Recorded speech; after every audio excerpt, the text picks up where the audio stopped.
Anything on your bodies? Sensations on your body? How about if we combine image and sound together? Most people react just like you did. And so quite a number of researches were made on why do we react the way we do to nail scraping a blackboard. One research found that it resembles the sound of the alarm calls of apes, and our ancient conditioning is reacting to it. A more recent research found that it has to do with our anatomy, the ear canal. Our ear canal amplifies at certain frequencies, and so the nail scraping a blackboard has that range that our ear amplifies, and so it irritates us. But we really cannot change everything that causes us unpleasant sensations. It's just impossible. And we run into visions and sounds and smells and taste and touch every day of our lives. We cannot just wipe everything. 26 centuries ago, there was a brilliant scientist, the Buddha. He made a 6 years research, and at the end of that research, he found that every input, every data the mind receives through the sense doors, the sense bases, every vision, sound, taste, or smell or touch evokes a sensation on the body. And we are blindly reacting to it. The mind also brings some dramas, memories, thoughts, emotions, anger, fear. It always comes with a sensation on the body. The remarkable thing was that he found that we actually react to the sensations and not to the outside object. Like the mind receives an image, a form, a shape. Immediately it will recognize it. Human being, a man, good looking, scary looking, and reaction will come with a sensation. If it's a handsome guy, pleasant sensations. Scary guy, unpleasant sensations, and our breath also will start pumping. That scientist realized that we react with craving constantly. You just saw a number of examples before which were gross and intense, and you felt the sensation of the body, but actually, every moment in your life, even right now, your subconscious mind keep producing reactions. You change your posture. You were not comfortable.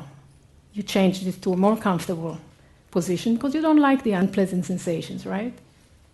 Or maybe one of you came with a real tight pants today, tight belt. Soon enough you may find the speakers annoying.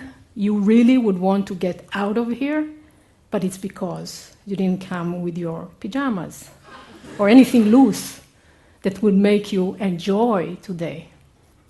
So we don't even know that we keep reacting all the time to sensations being evoked on our bodies.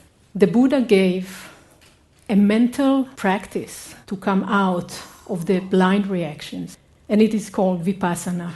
It means to see in a special way, like insight, like to realize out of experience. And I was lucky enough to get to know about a course, a 10-day course in Nepal, 26 years ago. Silent retreat where they taught Vipassana meditation. I didn't know exactly what meditation was, but I couldn't believe it when I sat there 10 hours a day for 10 days and discovered that I'm actually not reacting to anybody who insults me. It's not to the person. It's to the unpleasant sensation he evokes on my body. I don't suffer because of my sadness, which I had.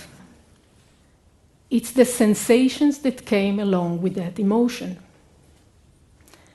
And so at the end of that course, I couldn't wait picking up the phone to everybody I knew and call them and tell them, you have to go. And I was in Nepal, I was living in Nepal at the time, and I called the whole world, whoever I knew. Some took it seriously and even went, but people like my sister, for example, She was like, Ilona, you sound like a missionary. And when she said that, it sank in, seriously. I stopped telling people about this experience, but I felt I had to do something. So I decided to make a film. I collaborated with Ayelet Menachemi, a very talented filmmaker who was also a meditator, also wanted to volunteer and serve in a way that people will know about these courses. And we figured, let's do a round-the-world tour. There were, back then, 25 meditation centers who were teaching this technique, exactly the technique we're talking about, by the teacher, Esen Goenka. And we decided we buy all the equipment, a commando team, 120 kg of equipment. We go around the world. We film in every center. But what kind of film will come out of it? I mean, people are sitting there, closed eyes, 10 hours a day. What? Going for lunch, drinking, sitting. We started getting cold feet as we started touring, going from American centers, French, German. We came to Asia, and then it clicked. At least one place we knew we have a film, and that was Tihar Jail in Delhi. For decades, Tihar was notorious for its inhuman conditions. It was branded a veritable hell.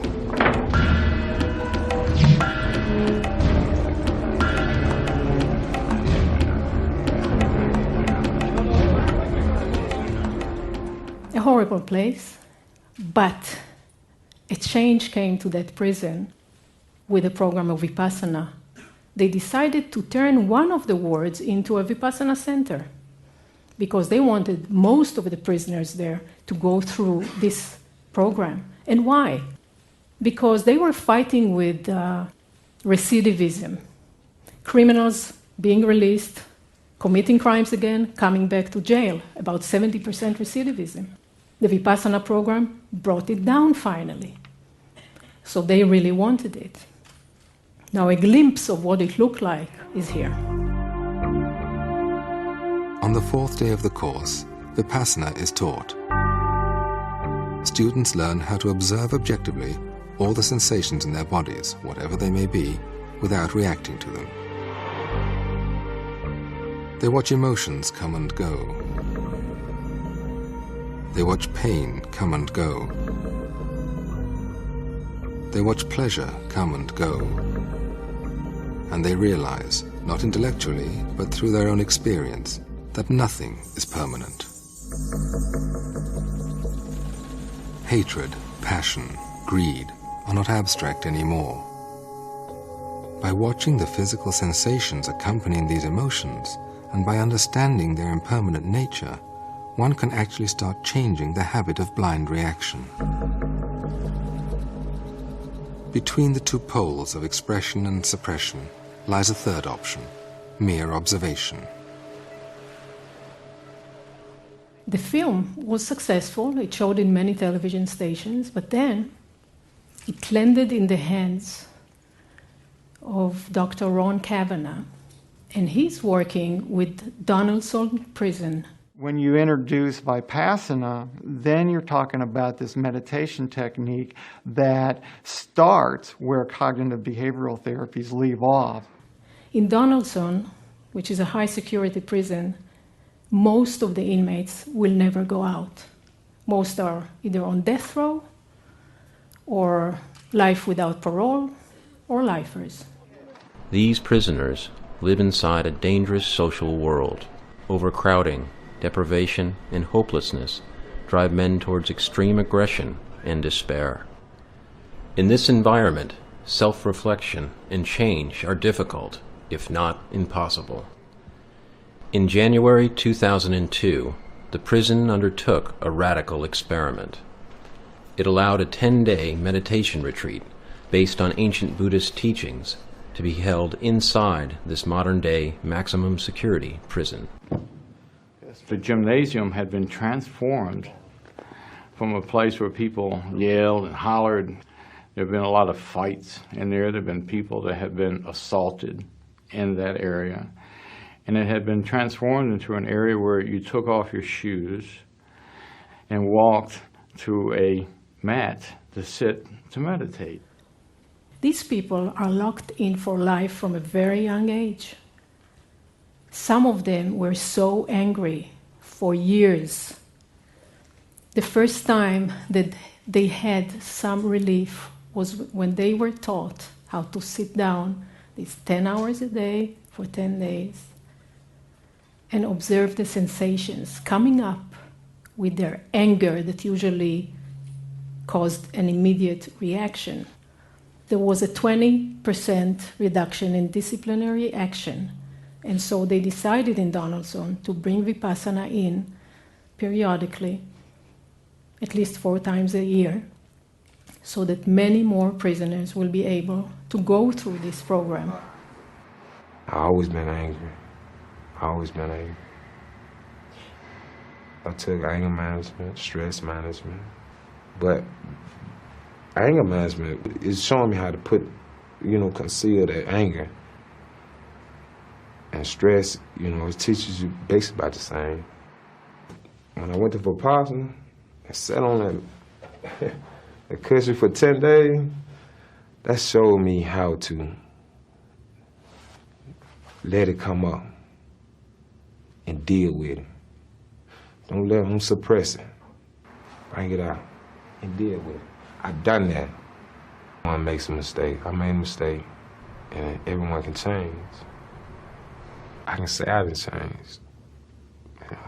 It feels good.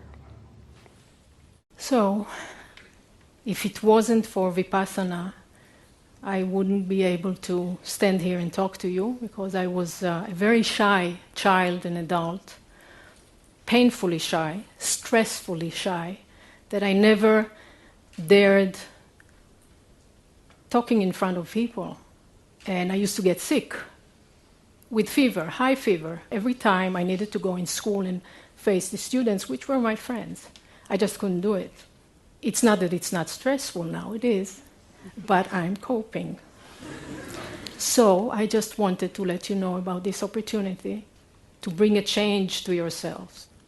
Thank you.